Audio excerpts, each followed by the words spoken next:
Welcome to Heart Rehab. I am your host, Nephetia Brown, and I am here another episode, y'all. Woo!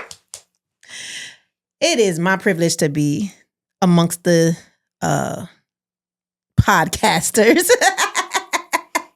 And it is a privilege for me to be amongst my heartthrobs. I love you guys. Today, y'all always know that I say I have a very special guest because that is so true. I have a very special guest today. This young lady is my family. Yes, she is a blood relative. However, as the years have gone by, she has also become my friend. She is a beautiful, beautiful person. Wait, let me backtrack because all your family ain't got to be your friends now. Let me tell you something about that real quick. You ain't got to like your family. Just because you blood don't mean you like them, so they ain't your friends. Okay. These are people that you wouldn't hang out with if you didn't know them. For real. I'm serious. And I said, if you didn't know them, because that's what they would be. You wouldn't know them if they weren't in blood. But DeJah is my cousin and she is my friend. She is a beautiful, beautiful soul. I love her to life. And she has a very, very, very beautiful story. If you didn't catch her on Ivory's podcast, Getting older. Right. I was going to say something else, but that's somebody else's podcast. I'm sorry. Getting older. You got to go back and catch that episode with her and her brother Jamal. It was awesome. It gave me a lot of information about who they were. And I really appreciated that episode. So without further ado, let's give it up for DeJah. Hey, what's up, girl? What's up? How are you today? I feel blessed. You feel blessed? I feel honored to be here. I am blessed to have you, girl. I'm blessed to have you. Yes. So, I'm going to shut up. Can you introduce yourself to the people, please? Yes. So, my name is DeJah Ndiaye. And I am Nephetia's family and a friend. Uh-huh. Okay. And I'm a mother of two beautiful young boys. I am a businesswoman. I am a soldier. Yeah, I'm just I am who I am. I am. Yes, you are. So, listen. Growing up, her mom, Big DeJah, so we call them Big DeJah and Little DeJah, right? They moved to California fairly early. And so we didn't always get to see them, but we were always excited to see them when they came in the summertime or, talking on the phone, just hearing about them. We want to know what's going on with them. What's going on? How are they? And then they moved back to the East Coast. We were super excited. Everybody was excited to have them here. I don't know if they expected or the excitement. Did you guys expect for everybody to be so excited to have y'all back? So it was just like unconditional love from everybody, And like I think I touched on this, in the last podcast, but that it's unconditional love, but even today, it feels weird. You know what I mean? In a way, it's like, because I don't know, it was just me and my brother and we were a very close-knit family. Right. And to be able to come back out, to come here and have all of our extended family who we've known and seen throughout the years, but to just have all this unconditional love. Right. I'm still like trying to still get used to it, but it's a blessing. We have a beautiful family. So. No, we really do have a beautiful family. We do. And I think, because... And not only because, because you guys are your mom's children, is why it was so easy, because it was always easy to love Big DeJah. Yeah. Like, she made herself available to us. As when I was a kid, her and my dad were like brother and sister. They were first cousins, but they were like brother Like and this. sister. She says she has no brothers, but if she did, Rick and Bird would be her brothers. Yep. Exactly. Yep. So it was super easy to love y'all. And not to mention, you guys were the most adorable babies. So if you haven't guessed, DeJah's somewhat younger than me. I think 9 years. Possibly. Yeah, something like that. Yeah. So you know, so it was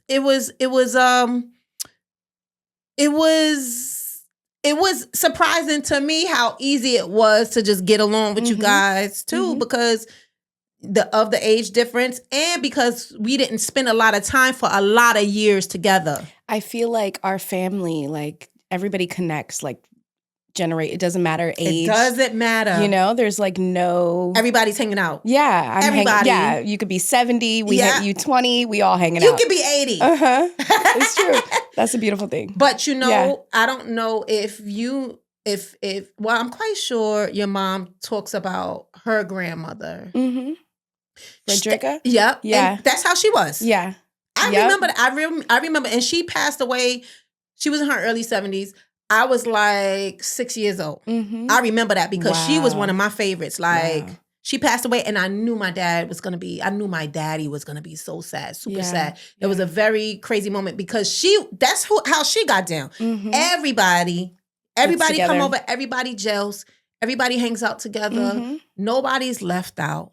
And so we still got that going on. We still got that going on. Yeah. And that's a complete blessing, because it is. A lot of families don't like each other. I know. And you know what's funny? The family text that we started is just like an extension of that. You know what I mean? And I remember it was Uncle Bird who used to do the text, right? Yep, he did the text. He started it. Well, that's my cousin, but I call him my uncle. Yes, I know. I know. Because he passed away last year. And so at first it was super hard for people to keep it together. And then all of a sudden, like, now, in the last month, Richard has been just adding everybody. I know, Tisa. The younger cousins. Yes. You know what I'm saying? I don't mean like that, but you know. Yeah. So our family is super easy to get along with. Super easy to get into, like.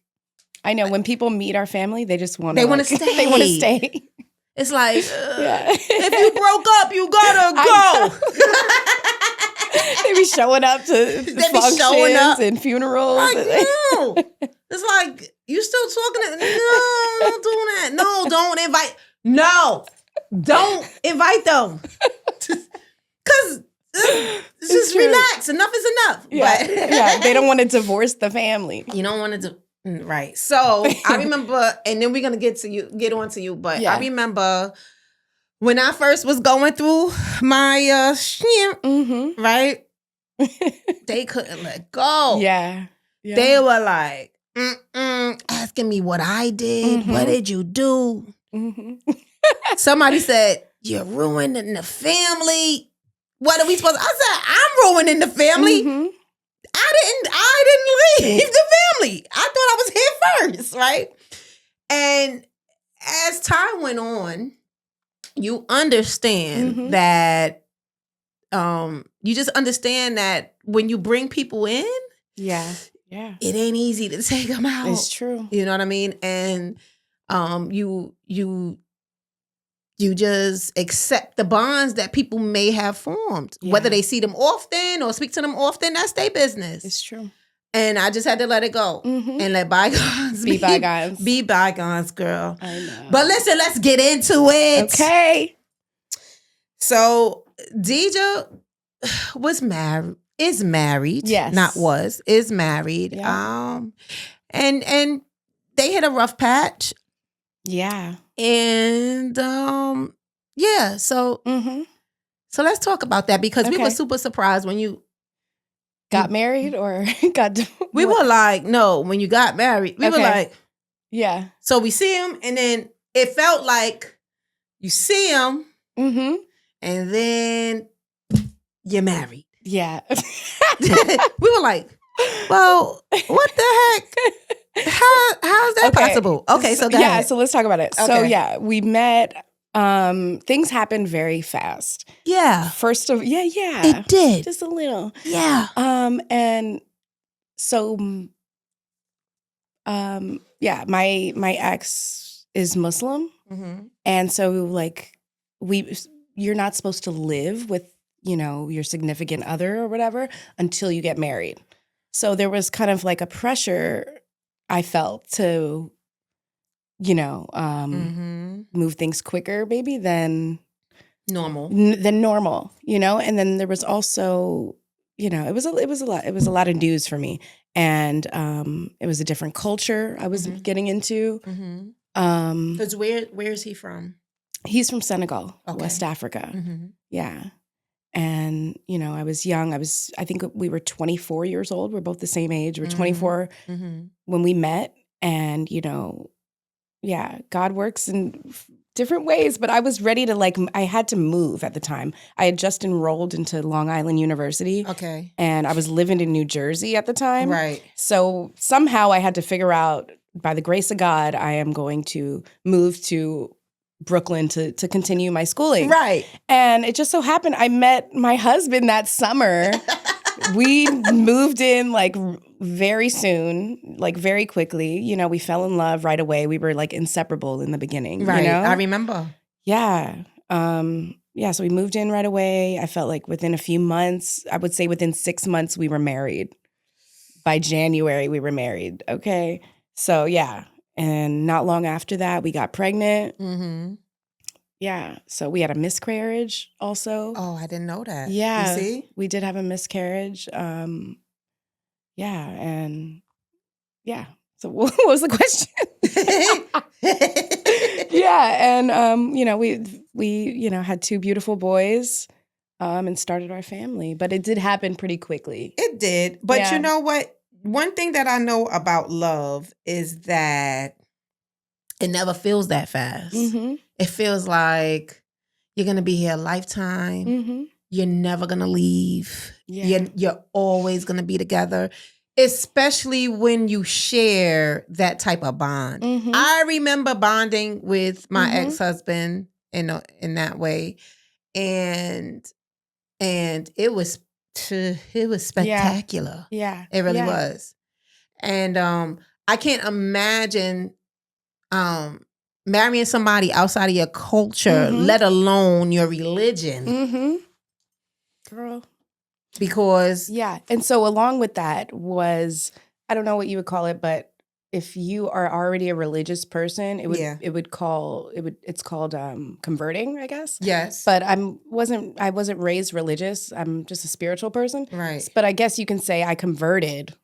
I went to a mosque and it was such a quick ceremony. You know what I mean? It was like a mosque downtown somewhere, Lower East Side or something. And we went to this mosque and the women and the men are separated. So I went upstairs. Yeah. And they put me on a mic and I had to recite something. And I was there with the women and I hopped on the mic. I said something real quick, in Arabic. And then I went downstairs and I'm like, I'm done. I did it, And he was like, did what?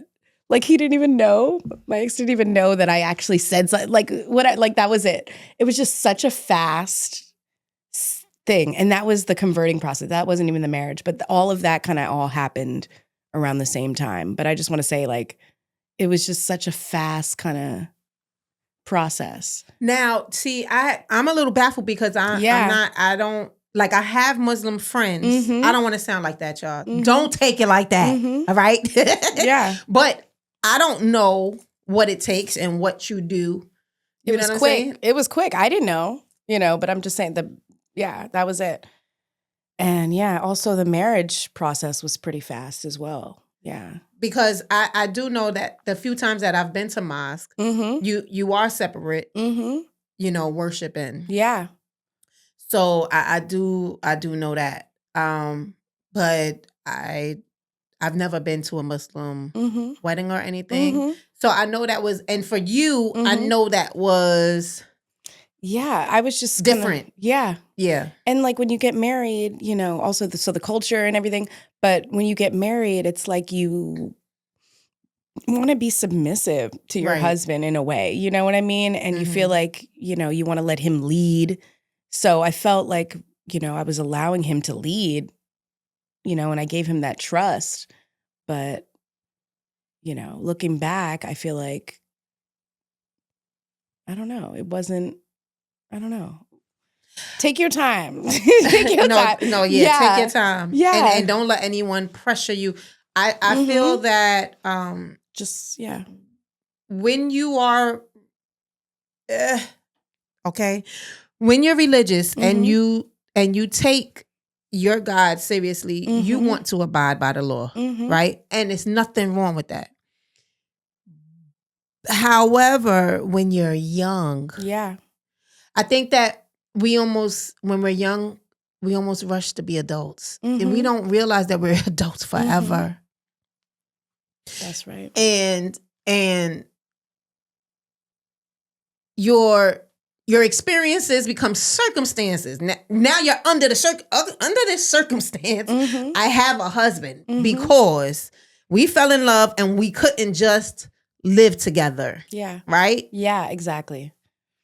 So now we have to get married. Yeah. I don't know if that's fair though. I don't think that's fair. I don't think that's fair because you don't know anything. You haven't grown. You were just getting into LIU. Then you get pregnant. Now you have to go to school pregnant. Girl. I don't think that's fair. You know, I don't think that's fair. I mean, you know, loving each other is... And like also in Muslim culture or whatever, like the women, you know, when you leave your house or your parents' house is when you get married. So that's not even enough time for a woman to like explore, know who she is. Yeah, go live on her own, like, you know what I mean? So there's like a lot of norms in the culture that I don't know is not best for growth. For growth. Yeah. I think that how do I want to say this? I know I don't want my kids to leave until they're ready. I can't tell them to get married and leave. Yeah. I think, and I know from speaking to other Muslim women, that's why they stay away from being so traditional in their religion. Because, you know, and I think that, you know, I think to me, to be totally honest, after studying a little bit, I think that it wasn't meant to be like a forced thing. I feel like it was meant to be protection. Yeah. Like to protect the women, you know, and maybe it turned into something else. Yeah. You know, but I feel like it was meant to be a protection for women because you just don't want to push your girls out there, you know. So I feel that maybe that's what it was. But in this day and age, yeah, no. Yeah, no. Yeah. Yeah. No. I don't know too many. It's only a few marriages that I know that got married like within the last few years that are really still stable. And it's unfortunate because I feel that you can find love in your 20s. I do. I think you can find love in your 20s. But I don't know if in your 20s you're totally ready. Not everybody. I shouldn't say just period. So I don't think everybody is totally ready. We were the same age too. Right. I feel like men don't really mature until they turn. Let's ask 35, Eric. 40. Eric's over there. He's the editor what here. Age? But like, at what age are men really ready to be? I think it really depends on. It does depend on how they feel around the woman. Right. For example, like I've had my relationships where things didn't feel right away, but I was still in a place where like I was comfortable, but it just didn't. But like my current girlfriend, like I knew pretty much within 2 months that I was going to marry her. So Okay. it's like,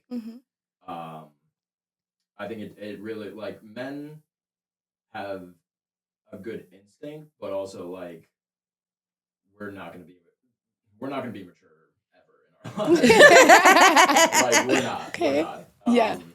We'll be the man of the household. Okay. But there's also like that little boy inside of us. Okay. So like, but I don't know if that answers the question. It does answer the question because it means that they're never ready. Never. No, but they're ready to be men, but they always have that little boy inside. And I think that's fine. Yeah. You know what I'm saying? So I want to say, like, I was attracted to my husband, like, even though we were the same age. Right. And and it was different culture. It was all these new things, and I was excited. It was cool. And I want to say the first day that we hung out, we went out and he,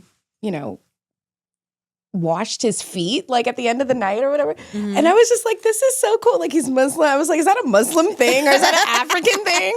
I don't know. It was just like all the different cultures and stuff. And I was just like, this is cool, but really, all that shit doesn't matter to be honest. To be honest. You know what I mean? Right. He was fine. He was cute. He was this, that, and I think I was attracted to the fact that he was Muslim because I thought he was, like a God-fearing man, you know what I mean? Right. But yeah, I don't know. What do I want to say about that? Is like, I if I can connect that to like my mom and my dad, my mom got with my father kind of because she was looking for some type of spirituality at the time. Right. And she was attracted to that in my father, but I want to say that's like a good quality, but you never know that if somebody, is really, or what I want to say is like, you can't expect somebody to help or guide you in that direction. Yeah. You know what I mean? Yeah. Right. Because that's, definitely that's your own journey. But yeah, you can't have that expectation from someone else, even your husband or a man. No, because God says you cannot put all of your trust in man. You have to put your trust in him. That's right. If you want to learn who God is and what he is, you have to find that out for yourself. You have to create a relationship with him for yourself. Can't nobody. Yeah, that's right. Nobody and can show you what that is but him. Yeah. And building off of that, I want to say, like, I grew up very spiritual. We read the Bible every day, and like, we were always talking about, our spirituality and God and how to just be better people. Right. So it was my spirituality, something that was just kind of always there. Right. But I wasn't really like intentional about, my spirituality, to be very honest. You know what I mean? Right. God was always there and God was always around me and I felt him. But, to be very intentional about it, it's something I'm working on right now. Right. You know what I mean? Absolutely. Yeah. And I feel like I kind of maybe gave the power in a way to my husband. Yep. To show you and to guide you into knowing who God is. And that's something we can't do. If you ever heard me speak on any other podcast, I always say, like, God kicked me in the back and was like, that is not your God. I am your God. That's right. You know what I mean? And so we have to be careful not to cross when you love somebody, you can't give them total control. You can be like submissive. There's nothing wrong with being submissive. Okay. There's nothing wrong with a woman or a man being submissive to their husband or wife. Nothing wrong with that. It's not a dirty word, y'all. It's not a dirty word. I promise you. Okay. Yeah. But we can't blur the lines. You know what I mean? We can't blur the lines because there's just some things that you have to learn for yourself. That's right. So you guys, you said you guys like 6 months, boom, married, then boom, baby. Been there, done that. Understand? Yeah. Yeah. So, and then so then what? Right. Then what happened? Then just life got tough. Bills and this and that. And so we what did we do? We moved to New Jersey. Just went through like just struggled financially as new parents. One thing I want to say is like all throughout that struggle, and then it was also COVID. I think the kids were born in like 17 and 18, Right. 2017, Right. and then it was COVID. And I want to say I found myself. So let's go back to talking about like the submissive in the culture. Yes. I want to say is like, so one thing, my husband really wanted to be the breadwinner or whatever, the person who's going to take care of the family, right? Okay. And in his culture, the women stay home. Right. But me, I'm a businesswoman. I was going to school, you know, and so that was a lot for me, you know, to kind of switch that role. Yeah. That didn't work. So, but I was pregnant, I was having small babies, and it was COVID. I was like, okay, I could stay home right now. And that was okay. Right. And because I had went through childhood trauma, I wanted to make sure I was close to my children. Right. I wanted to be home with them. I wanted to be around them. I wanted to make sure they were protected. Right. So it worked out. I was fine with being home, you know, being the stay-at-home mom. I did that for a few years, but I was able to go to school online, thank God. Right. Go to school. If you want to go to school, go to school.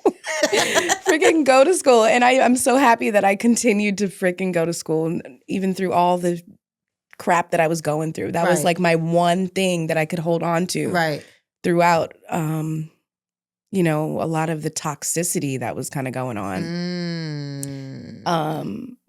Which was my education. Yeah. So I'm gonna ask, and by the way, her babies are beautiful. You see her, right? Her babies are gorgeous. Thank you. I'm gonna ask, and they're such nice boys. They're so sweet. I'm modeling them after your children. Okay? Are you modeling? Yes. Are you sure? Yes. You positive? Is she sure she want to do that? They are beautiful. Thank you. Yes. No, I appreciate that. Exemplary young men. Why, okay? Thank you. For real. Girl. Taking notes. In the house, baby. No, for real.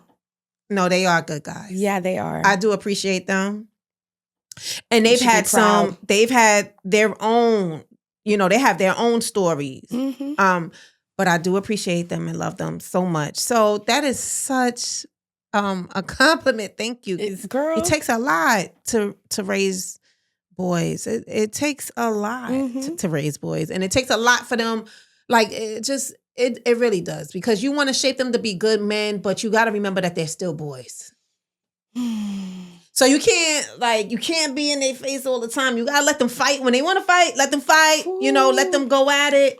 Let them have a little bit of an opinion. You know, let them express themselves. Because it's rough. They go through, and there's so many emotions. Yeah, they're all individuals. Yeah, I'm learning that too as a mom. Yeah, now as a single mom, but you know, not raising your kids like as a unit. You know, I was raised like that. Me and my brother were like one, you know. Yep. Yeah. They're like one person. For real. For a long time. They were like one person. We did everything together. Everything. Yeah. To the point where people would think that they were together. And it's Listen, like, no. Elon said one of the kids was like, they thought we were married. Yeah. Oh my God. That's my bro. But yeah, we are like this. Yeah. Thank God I got married. Because I'm just saying because right. And they have their own lives. That probably was a little difficult though, right? Separating from Jamal. Yeah. Yeah. That was hard.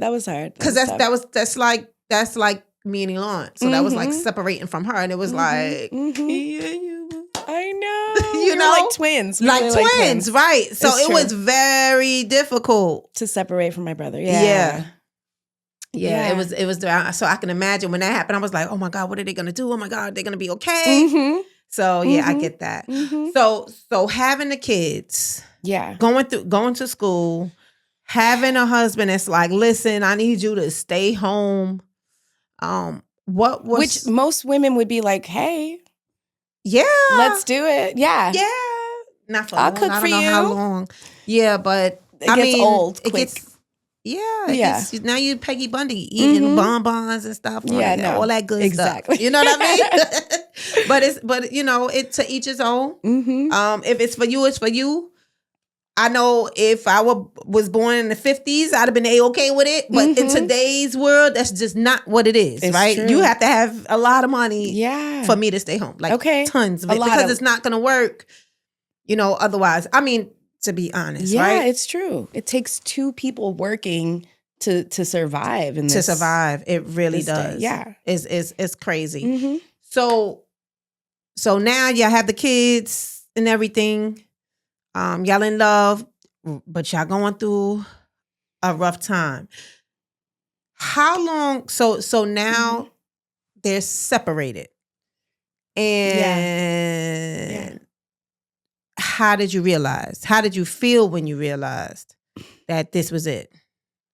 How did you realize that this might be ending, and how did you feel about that?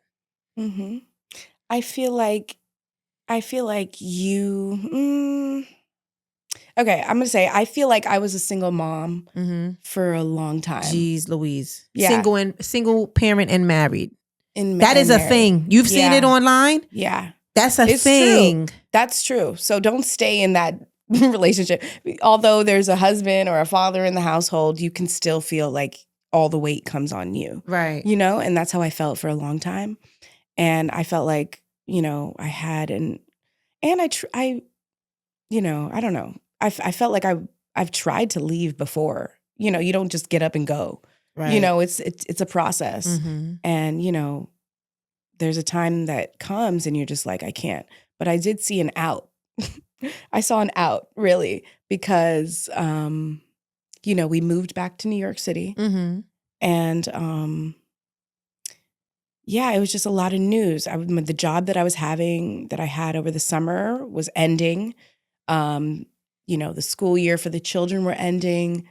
We had just moved, and it was just like a lot of different things going on, a lot of news. And I felt like it was, if there was ever a chance for me to leave and like start over and not just like move temporarily into my mom's or family's house, you know, but to do something like for real, to really move past this. And I saw an out and I took it. I took it, and yeah. Did he express like how he felt about it, or? So there was no communication at the end of our relationship. I don't know what they call it, stonewalling or something. I have no idea. Like, I don't know, I don't know, whatever it is. Right. It's just no communication. Right. We're just moving in back to New York City. Finances are not great. Whatever. And for you not to communicate with me at all. Right. So, and then there was an incident that happened where I didn't feel safe, and I felt like my children's safety was compromised or whatever, and that was pretty much the last straw. I was like, nothing crazy is going to happen just because of carelessness. Right. So yeah. I had to leave, and I saw an opportunity and I took it. That couldn't have been easy though. It was not easy. But like I said, I was a single mom for a long time. I felt like, I tried to leave before, but those were like temporary. I went to my mom's house, but I really wanted to change. I wanted to get my own place. I wanted to totally change my environment, and I didn't want to be accessible also to him. Yeah. I get that. And one thing is that once a spouse makes the other spouse feel unsafe, I feel like that's a deal breaker. Because like being in our family, the men protect the women. And so if you don't feel safe, 9 times out of 10, that's it. That's the straw that breaks the camel's back. That is it. So I totally get that. Yeah. And so now you're here, revamping your life. Yes. Rebuilding. Yes. Processing this whole change, making a new life for you and the boys. Yep. And let's go to the book. Today, Okay. I have the book on my phone, y'all. I have it on my phone. I forgot my book, but I always got my book, Rebuilding After Divorce. You can get that on Amazon. Okay. So I'm reading from chapter 19, and it is called Revamp Your Life. When relationships go sour, often we say and do things to cause an even bigger situation. It's bad enough the marriage is over. Now we have to worry about giving people other things to speculate and talk about by giving them exactly what they are looking for. Insert drama. I made this mistake. Okay. Definitely.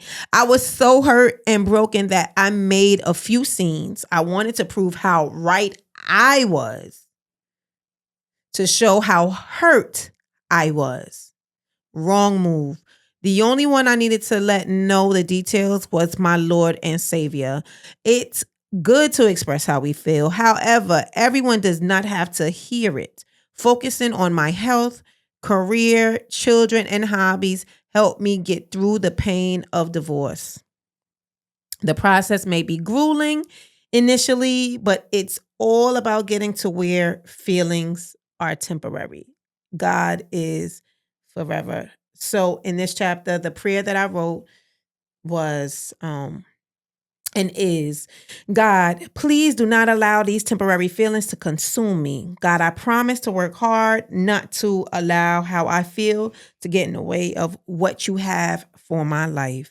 I am hurting, Lord. However, I have to let go and allow you to work it out. I thank you in advance for my healing, Lord, in your son's precious name. Amen. Amen. So once I realized that he was gone for real, and it's crazy because he wasn't gone out the house, but here and here he was gone. Yeah. I had to do some things. So one of the things I got into was Mary Kay Cosmetics. I'm probably going to have my director on. I still use Mary Kay. I still, but I don't go as hard as I used to because I have other things going on. Okay. But that really helped me. Yeah. And I'm gonna tell you why. In Mary Kay, you get not only good skin, but you get training that you would usually have to pay for. You get coaching, life skills, and all of that stuff. Okay. Because the thing it is for women to build a business and to have something of their own, right? But in the interim, you are building yourself. So you are learning yourself, enduring some things, receiving coaching in business tactics, et cetera, et cetera. Cool. Right? Yeah. Shout out to Julia Grandy, Queen G, we call her, because she was there to give me some crazy support. She was there to give me support, and she didn't have to. I met her, and Deshaun was one. Wow. And so this was part of my revamping process and just getting to know me again outside of him, and because I was bugging. I was going through a lot of changes because I didn't want to lose my husband. I loved my husband. I loved my ex. I really, really did love him. But I had to learn to get through that. And Mary Kay was one thing that I did to get myself going again. Yeah. And it really kept me busy, kept me focused, kept me making some money outside of my career, you know what I'm saying? Yep. And gave my kids, they were like, oh, mommy's doing this. Mom, you doing Mary Kay? Mom, my teachers want to buy this. I told them. Love it. You understand what I'm saying? Yep. So it gave me something different, something I wasn't used to. And that was one of the ways I revamped. Yeah. One of the ways. That's So I want to ask you, what are you doing to revamp you? DeJah, not DeJah the mom. Yeah. DeJah the woman. What are you doing? That's a good question. It's a difficult question too. Yeah. So I just graduated Woo! with my MBA. Uh-huh. Hey. Soon to be a doctor. No, we're gonna take a break from school for a little bit. Yeah. Okay. But yeah, that was my goal for a long time. And so I gotta come up with some new goals, to be honest. Right. But what am I doing to revamp my life? I'm giving myself grace, I feel like, right now. Okay. You know, I feel like I've been just going for so many years, trying to check these boxes, you know, along with school. That was like a big focal point. But honestly, once school ended, I feel like I could really focus on, you know, my life, you know? Yeah, and I'm giving myself grace right now just to be a good mom, you know, to spend time with my boys, you know, to have these deep conversations, and for me to just live. I feel like I was just not living, not just being me. I've changed myself so much, like in this relationship. Right. You know, to fit into this expectation. To fit into a mold, right? To fit into a mold, you know, and I was losing myself so much, you know? So right now, what am I doing? I'm really just trying to figure out my hobbies, you know, enjoying time for myself. I've been trying to exercise, eat better. Yeah. Just spend time with my children too. Yeah. That and those things matter because like you said, hobbies and eat better, you have to be around for them. You know, you have little kids. Okay. And so you have to be around for them. Yep.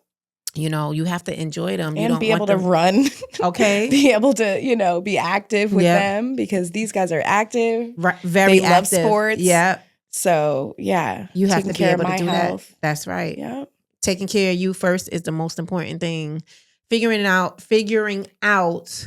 what it is that you need to do for you so that your family flourishes. It's so true. Take care of you first. Yeah. Another thing I want to say is like I've been very intentional about the conversations I feel like I'm having or, you know, with people I'm meeting, you know, just I'm a human being. I'm not, you know, I'm just me. I'm DeJah. Right. I like I said, I am who I am, but I am on my own now. And I am in charge of, you know, these different relationships. That's and, right. you know, friendships and whatever. Just people I meet. I feel like I'm having real conversations that I want to have.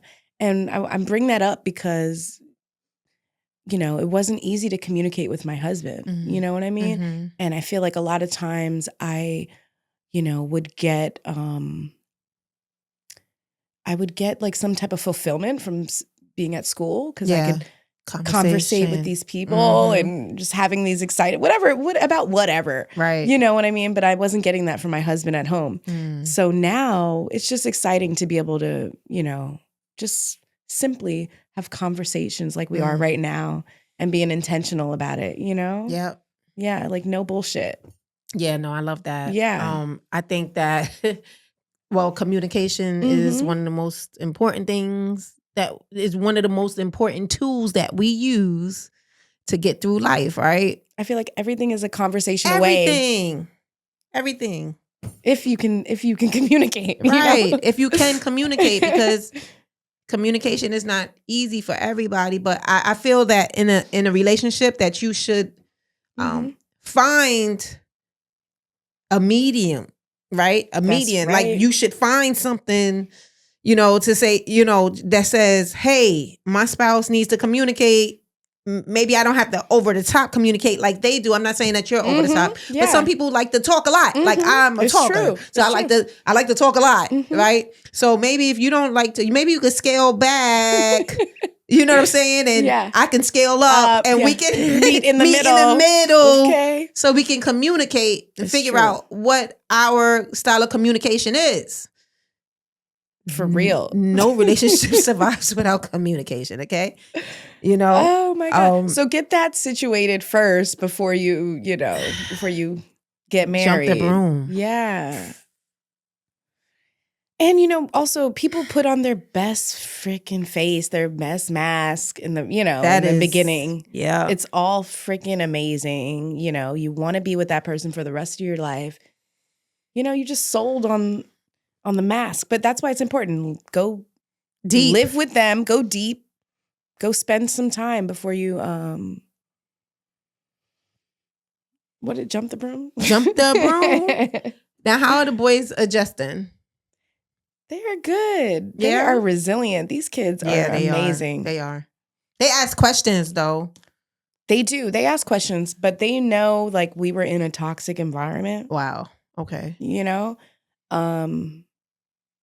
and they know what we're building now is not that. It's positive. It's love, and I think they're just happy to be away from that, Now, if you don't mind, can I ask you a question? Mm-hmm. Like, do you notice, now that you're not in that toxic environment, do you notice a change in the boys? Yeah, I do. Yeah. I do. So we're in the transition right now. So they're still like, the emotions are high and stuff. You know what I mean? Right. When your emotions are high or whatever, for young, it just comes out as bad behavior sometimes. You know absolutely. what I mean? Okay. Yes, so, absolutely. Some little bad behavior going on.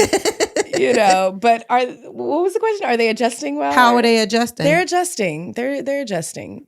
Overall, I think they're much happier right now. Yeah. They're doing well in school. Okay. That's important. They're doing good. They're happy. I think, they're doing great. Bad behavior is almost it's surprising what these kids. Yeah, but bad I don't want to say so I don't want to say bad behavior. I want to say being mischievous. Mm-hmm. A little rebellious a little bit is to be expected. Yeah. Because the dad is not there every day now. So it makes a difference. True. That voice makes a difference. It's so true. So they're going to be little, they know it's just mom right now. Right. You know what I mean? Yeah. So, yeah. They're going to, they're going to try you all of the time for the rest of their lives. Because trust me, and especially as they start growing and, like Rashawn is in my face and Deshaun is right behind him. And, Ty is a grown man, but like, especially like even when Ty was younger and he was going through his thing, like he was like, and I'm like, what?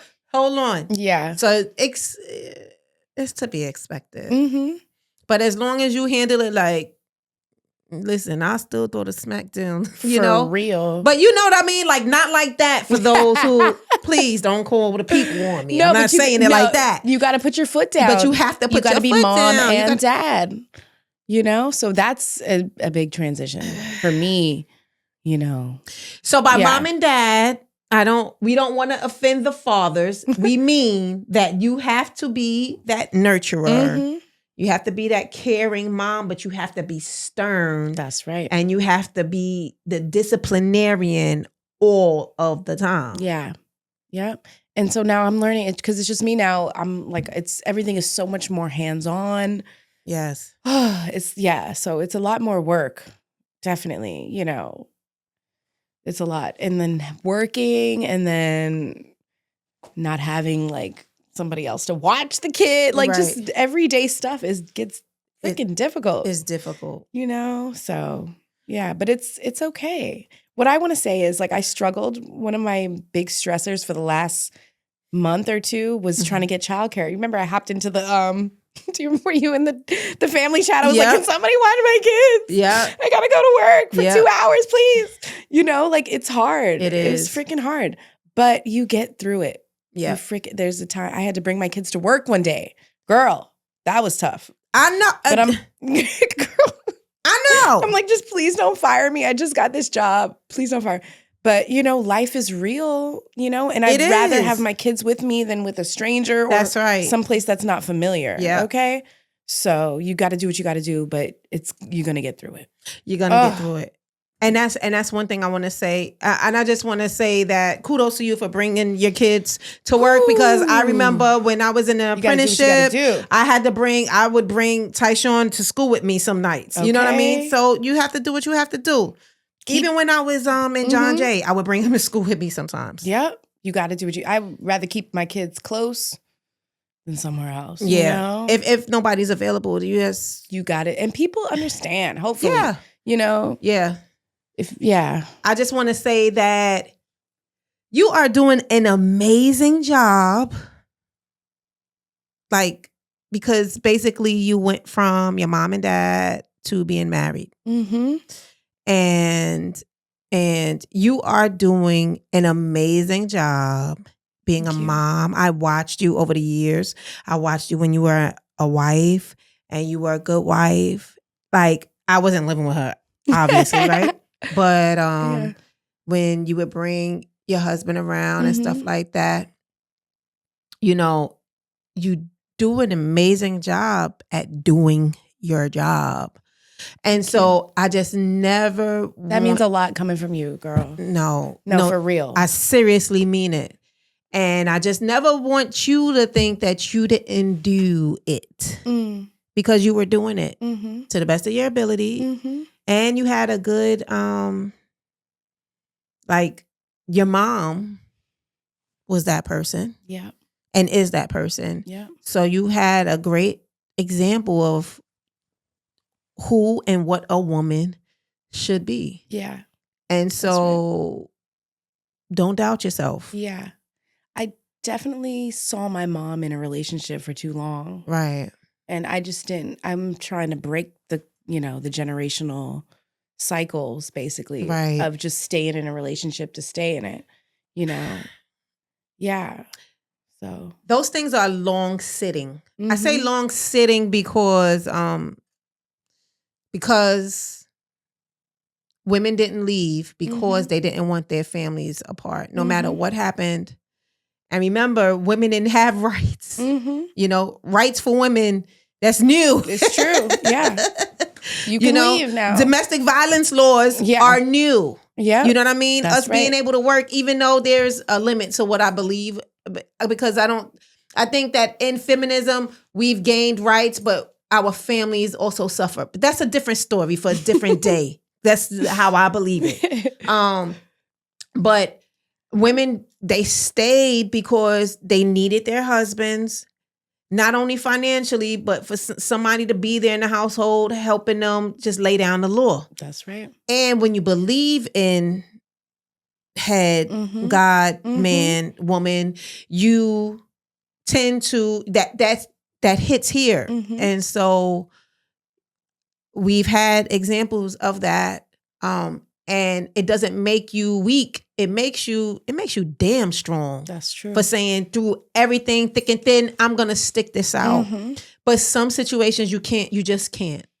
If there's a level of disrespect, dishonor, abuse, et cetera, that validates walking away. It's true. And again, I just want to commend you for growing.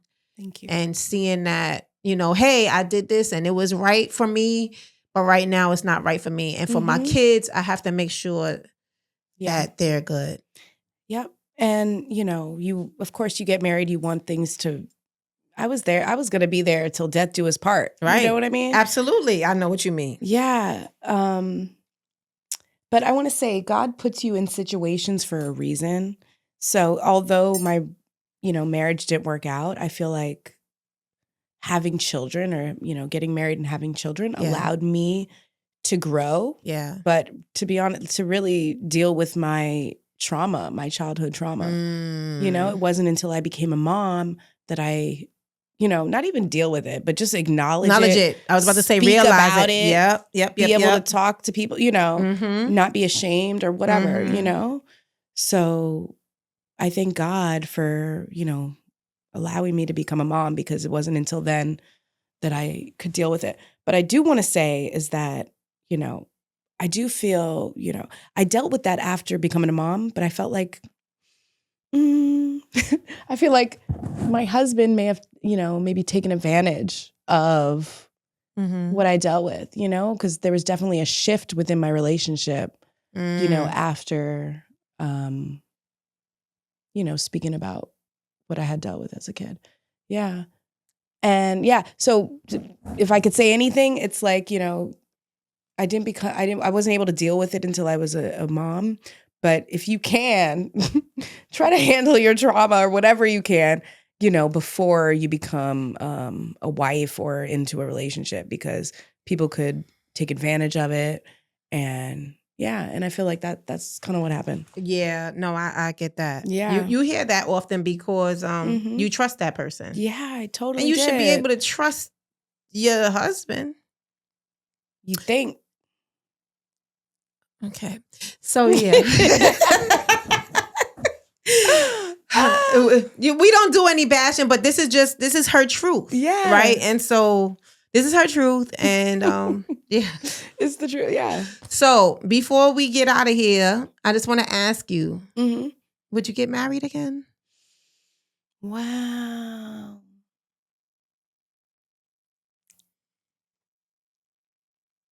Like sign the paper? Yeah. I mean, I would, I guess. Okay. Yeah. I would, I guess. Yeah. Yeah. I love love. Yeah. I love love. I don't know if that's like a marriage or whatever. Right. But yeah. More kids? Possibly. But I'm okay with no more kids. I'm Okay. totally fine. Okay. But I feel like God gives you what you can handle. Right. Absolutely. I don't know if I'm ready for a girl. Although I would love a girl. Or always thought I would, me and Jamal grew up. I thought it was going to be a boy and a girl. Right, yeah. And Mustafa came. It was Right. 2 boys, but that was just great. But I think God gives you what you can handle. Absolutely, for real. I need does. to raise these boys. That's right. Yeah. Teach them how to be stand-up men. Absolutely. I definitely go back and forth on whether or not I would marry again. But ultimately, only because of certain things. Like, okay, so this is a rant. Okay, this is a rant. I don't know if I'm ready to go in the bathroom behind my husband. Like, you understand what I'm saying?